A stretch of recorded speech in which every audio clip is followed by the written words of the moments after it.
Hey guys, in this video, I'm going to be talking about the ways to make your EBT dollars stretch, and in detail, the 7 ways you can accomplish this. I know, most of us are thinking, okay, it's towards the end of the month and my EBT money is going out the window. I wonder what's going on here. Well, I'm going to give you as many tips as I can about how to make those dollars stretch. Number 1, make your own convenience meals. I know we are constantly on the go with our children, going to games, taking care of whatever they need at school.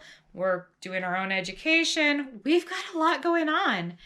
And that's pretty much the way we are here. So it is what it is, right?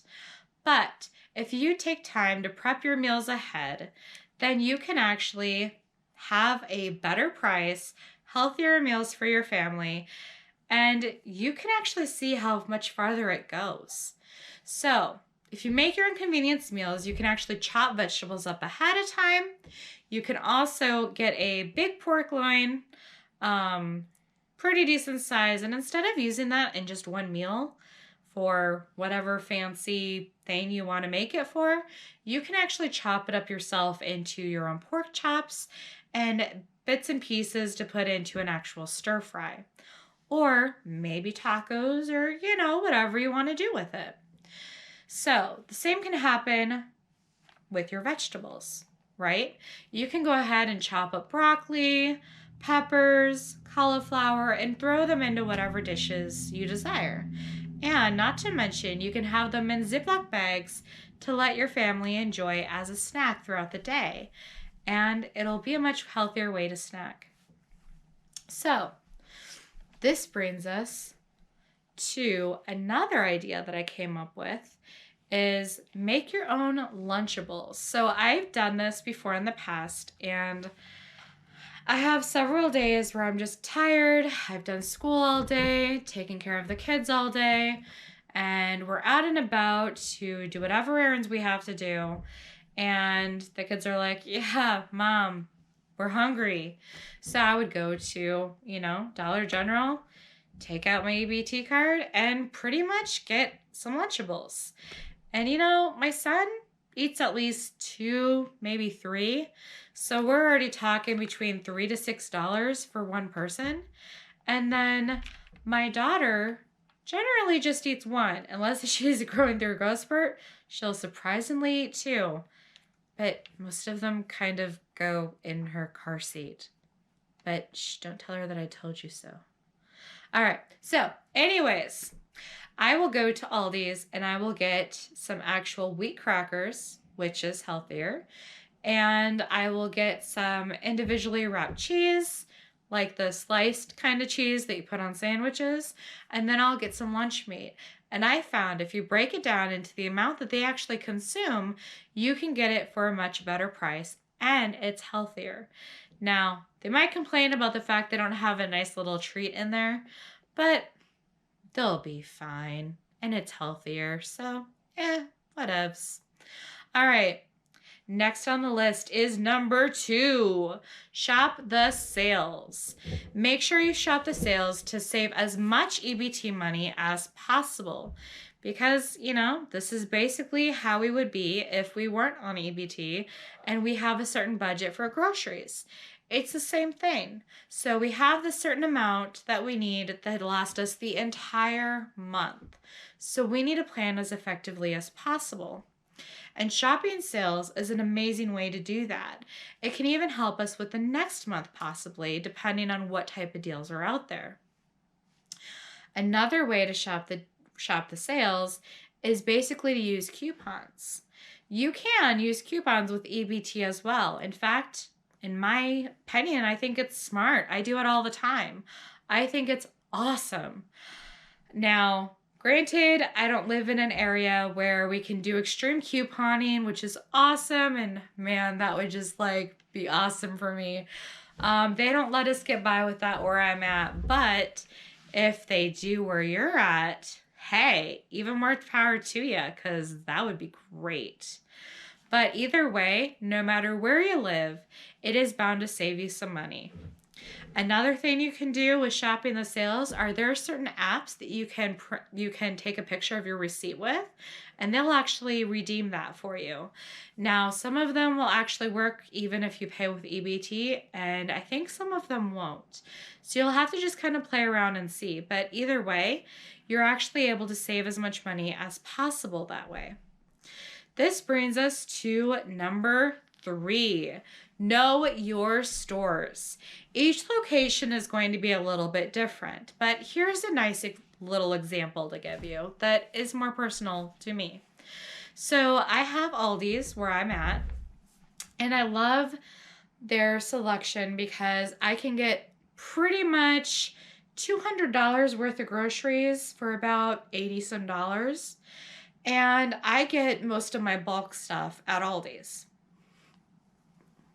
Excuse me, I'm sorry. I'll also get some milk, eggs, things like that. And I'll get a few produce things, but the produce selection, I have a tendency to more go to Walmart for because, well, Aldi's produce doesn't really stay as fresh for a very long period of time. When it comes to meat, I do shop around, but there are certain things that once in a while I like to go to Fairway just because it's convenient for them to pretty much package everything in certain serving sizes for me ahead of time, like ground pork or things like that, or so many chicken in a container, because instead of fussing around with it myself, I can just take out that one thing, put it in the fridge to de-thaw, and then it's ready the next day for a meal. So those are ways that I can use whatever stores and know exactly what I need at different locations. This brings us to number 4, which is never go shopping on an empty stomach. You know, we kind of have that joke about you're going to pretty much consume the entire store if you're hungry. Well, I wouldn't say the entire store, but you know, it's funny and it pretty much happens. You know, you buy stuff that you don't normally plan on buying because you're hungry and all you can think about is food. And you have all this food in front of you and you're like, man, I want some in my belly right now. I'm starved. So you'll actually pay for more than what you really need. Number 5 is plan ahead. Now, on a quick note, before I get too much farther, I would like to mention that I describe this more in detail on my video called Single Parents Top 5 Tips of Time Management.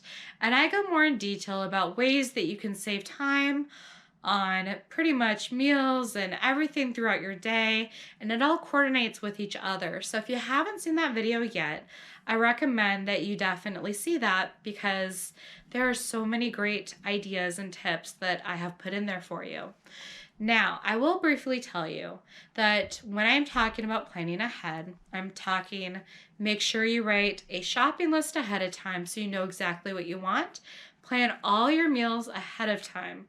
I'm not saying that you have to have meatloaf on like Tuesday, a meatloaf again on Friday, and then on Saturday you're able to have some frozen pizza, okay? All I'm saying is that you need to know within that month what all you need so you know what to buy. In this way, it makes sure that all of your family members will actually eat what you're serving. It makes it go a lot smoother as well and helps you stretch out your EBT dollars. Number 6 is to make multiple shopping trips. Now, maybe it sounds like an entire waste of gas, but it actually saves you a lot of money when you think about it. I'm not saying everything needs to be different trips all the time, but I am saying buy your bulk stuff like all your canned goods, 1 gallon of milk, maybe a carton of eggs, stuff like that. But then make sure that your vegetables and your produce things, obviously you're going to need more milk eventually. So those types of things you get periodically as you need them. And try to maybe, make it one or maybe even 2 times a week, and you use shorter amounts of money for that. Now, the last thing I want to bring up is number 7, is to track your spending. You can make sure that you keep your receipts in a certain place, and then when you get home, you jot every single one down. The date, what store you went to, possibly if you want. Mostly, you definitely want to jot down the category, which is groceries, and the amount that you spent it on. So, date, amount, and type within your budget. Now, I know it's mostly EBT and it gives you the balance at the end, but by tracking your spending, you're able to see ways that you're actually able to save money on your grocery bill each month that you never really would have thought about without doing that.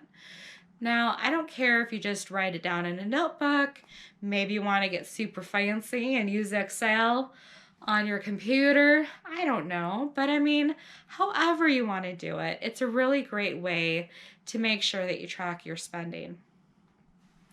So, I'm going to go through these things again real quick.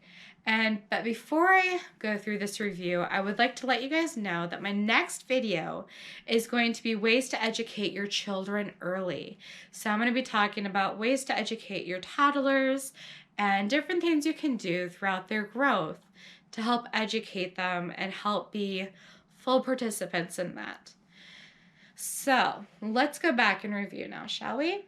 So number 1 is to make your own convenience meals. This will actually save you a lot of money because you're not spending a lot on meals that are already prepared for you. Number 2 is to shop the sales. This includes coupons. They're awesome. Sorry, huge coupon person. Guilty. Number 3, know the stores. By knowing which stores are best for whatever product, it actually saves you money as well. Number 4, never shop on an empty stomach. Enough said. Number 5, plan ahead. Number 6, make multiple shopping trips. Now, when I told you about this, I was talking about having the big bulk of canned goods that you would need to purchase and then getting other things pretty much throughout the week or what have you. But don't be getting a bunch at a time because all of those things are going to spoil. Number 7 is to track your spending because this is going to save you money by telling you what exactly you're purchasing every single month and ways that you're able to better manage that and decrease your grocery bill. Well, I hope you guys all like this. Feel free to subscribe and look at my last video. And thank you guys again for watching. You know, if there's anything that you would like to comment on, anything you'd like more advice about, or to just add because you feel it'd be beneficial to somebody else, or just anything at all. Maybe you have an awesome video idea that you can help me out with. Please feel free to comment below. If you haven't already, press the bell icon so that you know whichever videos are coming out next. I'm making a huge effort to make sure that every single video is going to be coming out on Saturday. So please stay tuned, and thanks again for being so great and patient with me. And thank you for watching. Ciao, babies.